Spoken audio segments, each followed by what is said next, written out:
Ազգային բարերար Սամվել Կարապետյանի առաջնորդած Ուժեղ Հայաստան դաշինքի անդամները Շիրակի մարզի Ծառնաղբյուր եւ Ազատան գյուղերում հանդիպել են տեղի բնակիչների հետ, ներկայացրել իրենց փոփոխությունները բերող առաջարկները ու խոսել մարզի առջև ծառացած սոցիալ-տնտեսական լրջագույն խնդիրների մասին։ Դաշինքի ցուցակը գլխավորող Նարեկ Կարապետյանի խոսքով Շիրակը լինելով Հայաստանի ամենաաղքատ մարզերից մեկը, վերջին տարիներին ապրում է խորը անկում, որի պատճառը աշխատատեղերի բացակայությունն է եւ պետական անտարբերությունը։ Մենք պետք է քանի բան ենք, արջի բանն գյուղատնտեսության համար մթերման կայաններ,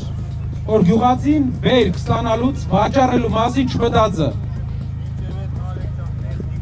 Աբրիկ, երկրորդն տեխնիկայի պարկն, տեխնիկայի պարկ Սովետի մանցուկ տեխնիկայի պարկն է։ Ջարտուկ, բերքի 20%-ը կորի մեջ։ Էդնա հանգծու ժողովուրդ։ Երրորդ բանն գործարաններ, կարի ֆաբրիկաներ, Շիրակը, Աշխարհնոբշի պետք է դառնա կարի ֆաբրիկայի տեքստիլի կենտրոն Հայաստանի։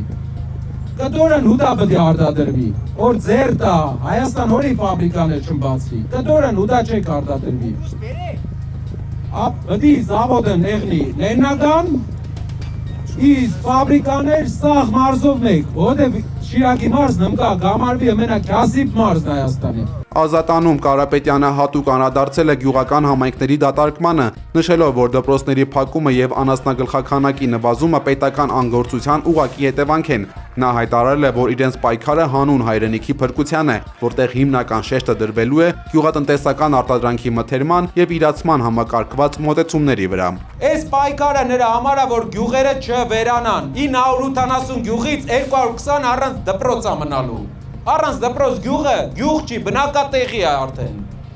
Եկեղեցին է ու դպրոցն է։ Եկեղեցին ինքը վերևից է հարցը ուզում լուծի, դպրոցն է ներքևից է հարցը լուծում։ Դպրոցները չի փակվելու Հայաստանում։ Դպրոց հայ ձեռով հայ դպրոց չի փակվելու։